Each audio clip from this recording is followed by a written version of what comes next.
The Mississippi River flows through the heart of our country and our history. Home to riverboat gamblers, Huck Finn, and a little boy who loved the river as only a child can. You know, the Mississippi River is like my front yard or backyard, or my parents' house is 20 foot away from it. So that's where I spent all my time as a kid, fishing, playing, swimming. Yeah, from just when I was little, I noticed all the garbage out there. I mean, it's been used as a dumping ground for a long time. It was really just kind of like an open sewer. So I started asking around, is anybody doing anything about this? And finally came to the point where if no one else is going to do anything about this, I will.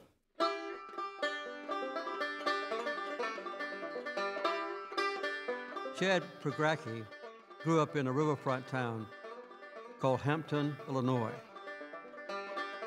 As a teenager, he began saving money for college by diving for mussel shells.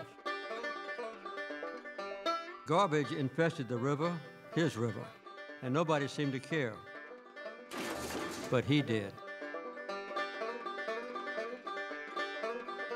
I'm talking the Mississippi River. It's one of the most famous rivers in the world. Who's going to clean that up? No one. You know, and they haven't in 50 years. And if I had to do it alone, then I would do it alone.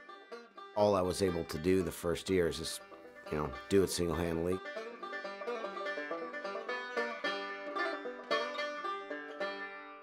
A lot of people definitely thought, you know, yeah, right, you're going to clean up the Mississippi River.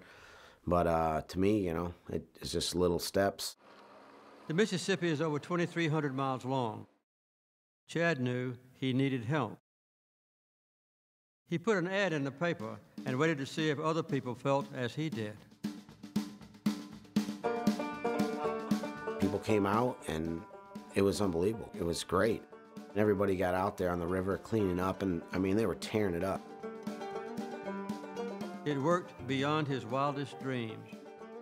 Schools, fishing clubs, and environmentalists all joined him.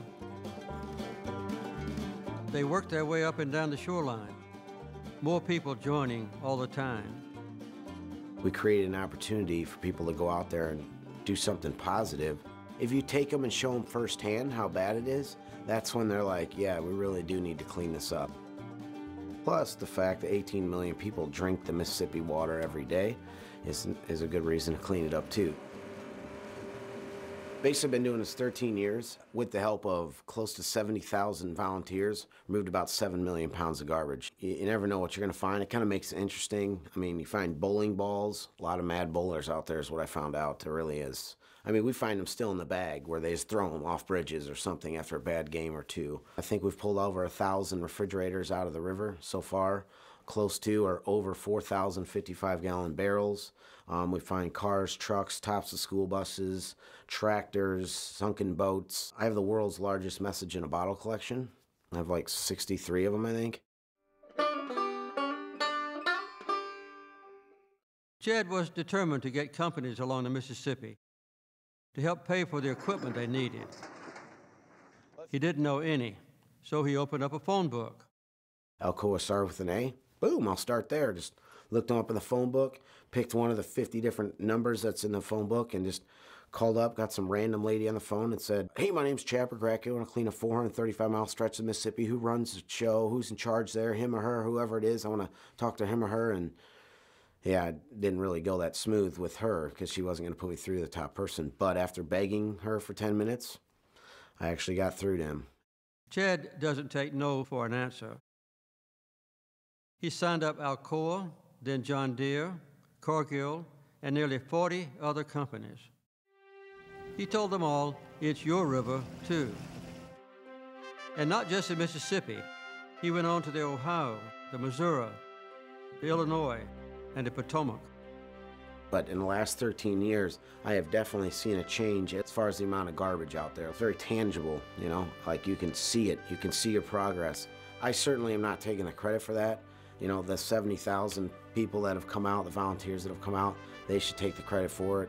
And then we're just kind of part of a movement, really. I never set out with a grand plan. Pretty much just worked really hard, and everything's growing out of necessity. All these people coming together to make a difference. People come and volunteer for different reasons. Whatever those reasons are, I don't know, but I'm still in awe. And I truthfully think that a lot of people that come and volunteer, regardless of what they think coming into it, I think they end up having a good time. Because you know what? It is fun. You do get to see results, and you're working side by side with a lot of like-minded people. And, you know, all it takes is once, just go try it, and then once you get out there, I think you'll have a good time, and I think you'll volunteer again. Chad was just one man with a big dream, to clean up the Mississippi. Today he is planting trees and reclaiming waterfronts all over America. Chad continues to dream.